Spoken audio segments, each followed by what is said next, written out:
That was the first time. And then the second time he came and he said, I know you're in there, but I did not wish to be rude, and so I came and I spoke, and that's how it all began. But Sir Lyndon rented the annex to the Johnson building, and but I didn't realize that. I never heard of the name Pindling. I never knew any such person existed until one day, I can't remember how this all went, but Sir Lyndon went and registered on the Johnson building. But it had to do with the property. Yeah. The property vote. The election of the Bahamas. But I almost lost my job because Mr. Rees took it out on me and said, he's only a tenant, how dare he? And I said, well, you can't take it on me, I don't know anything about it. But later on he apologized after everything was settled. And that's how my life began with one Lyndon Pindling. And first of all, the elections were there was a campaign going on. We got married on the 5th of May, and there was an election in 1956. And Pindling took a week off to get married. I said, well, how could you do that? I mean, you know, how do you know you're going to win? Anyway, we took a week off in May, and the election was in June. And that's how I was introduced to politics. I'm sorry, Dr. Gull, you have to excuse me because you know I'm a political person, and it's been my life, and it has brought me to where I am today. And so I worked very closely with him. As a matter of fact, in 1967, my husband's chambers was just across the street in the Sassoon building. So I know a lot about this building here. You know, when it was the IOD, or used to watch the ladies come to have their meetings. And so, being the shy person that I was, he left home early that morning, and I didn't know where he was. And I stayed in the room. We lived on East Street, and his father's house was right on the main street. And so you were able to hear people up and down. You know, the house was so near the street, the fence was right there, so people used to lean on the fence and have their fights and things like that. There was a bar just on Taylor Street corner, Taylor and East Street. And so I knew everything. I didn't have to turn on a radio to know what was happening. Anyway, he came in around 7, 8 o'clock that evening. I heard the noise coming up East Street, and I asked where he was, and he said he just got himself elected. And I said, to what? And he said to the House of Assembly. Anyway, that was my introduction on the 8th day of May, 8th day of June 1956, and he was sworn in as a member of Parliament on the 9th day of July the same year. And so those dates held very personal meaning for me. Talk to me, I can't remember. My mind is becoming a blank. But let me go back to something in Andros. Like I said, we were very poor. We used to exchange plates over the fence, if you know our neighbors, because the neighbor's food always tasted better than yours. And so there was a gentleman who always came, the Gary Roberts came every other Sunday. And this gentleman would come to my mama's house, and with a little bit of rice and peas that she made for our lunch with this steamed chicken, and the chicken was tough, and it was just enough for us children.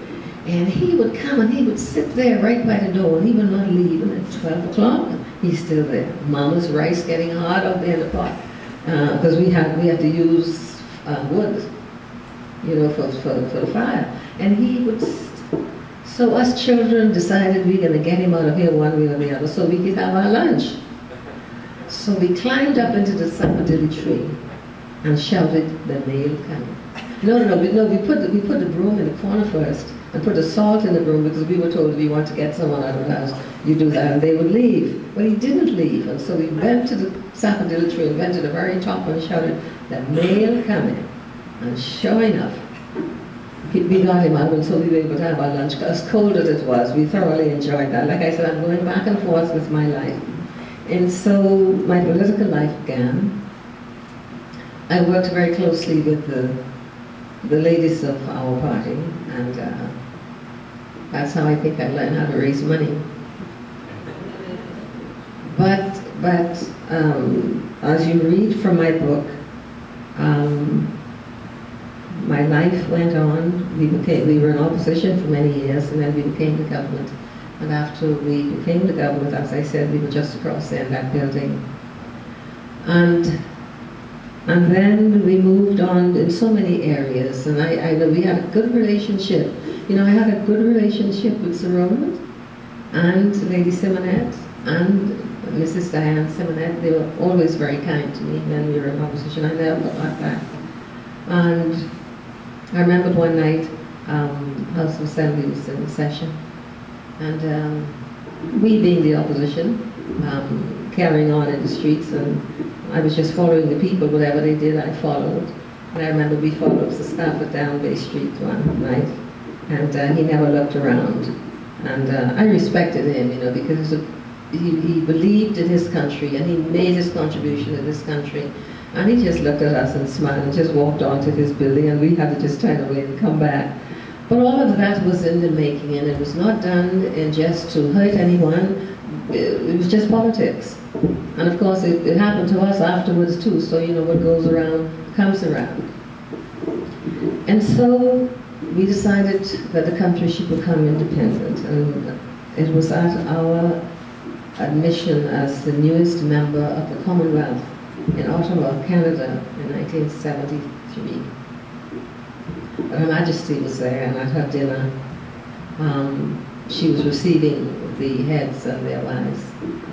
And when it came to my turn, I guess I was so excited, and the first thing she said, "Did Prince Charles behave himself?" And I said, "Oh yes, very much, ma'am." I said he was well received by the people, and we thought he enjoyed himself. I said, "And he's a good dancer too." He said he is. And me not understanding all of that, I guess I talked too long, and suddenly she looked up and I realized, oh my God, I made a boo-boo. But before that happened, Her Majesty said to me, "And what social work do you do?" I said, "Lord, what is this woman talking about?" Anyway, the Lord dropped in my spirit, and I was able to say just then and there that none, ma'am, but on my return to the Bahamas, I would become involved. But she said that would be nice. And of course my interview with her had ended. And as I returned to the Bahamas some 3 years later, I received a letter from the late Mrs. Rowena Eldon, who was then the president of Bahamas Red Cross Society, asking me if I would be kind enough to chair the fundraising for the society. Well, I was kind of shy because I was brand new and I didn't know anything about that, and I took a little while to reply, and then she rang up and said she wanted to know that I had agreed. Well, of course, you know, I was one of the obedient wives in those days, that you have to get permission from your husband. And he said, well, if you would like to do it, yes, you have my permission, go ahead. That was in 1976, and I had been with the Red Cross from 76 until 92, and then off and on, and even now, not as much, but still in the fundraising business. I think I followed Lady Tanquest with the Red Cross fundraising. Yeah. And it was an exciting period for me. In those days, the Red Cross was a name that the people on the family islands would only hear about, and send their little funds to the main office. And the Red Cross would just be a name to them. And after I became involved, I thought the time would come to take the Red Cross to the people. That didn't go across very well. They had to digest that, to say, we've never done this before. But I said I thought it would be nice for the people to see who you are. I think it was one of the most beautiful ideas, successful ideas that we worked. And the family islands, the people were just so warm and friendly, and they gave up their time and themselves. It was a Red Cross fairs in the family islands was always a major social event. The persons that contributed to the success of the Red Cross for the family islands gave us accommodations, free airplane ride, living accommodations. Band would come and play exciting music at the fairs, and it was really a good time to have been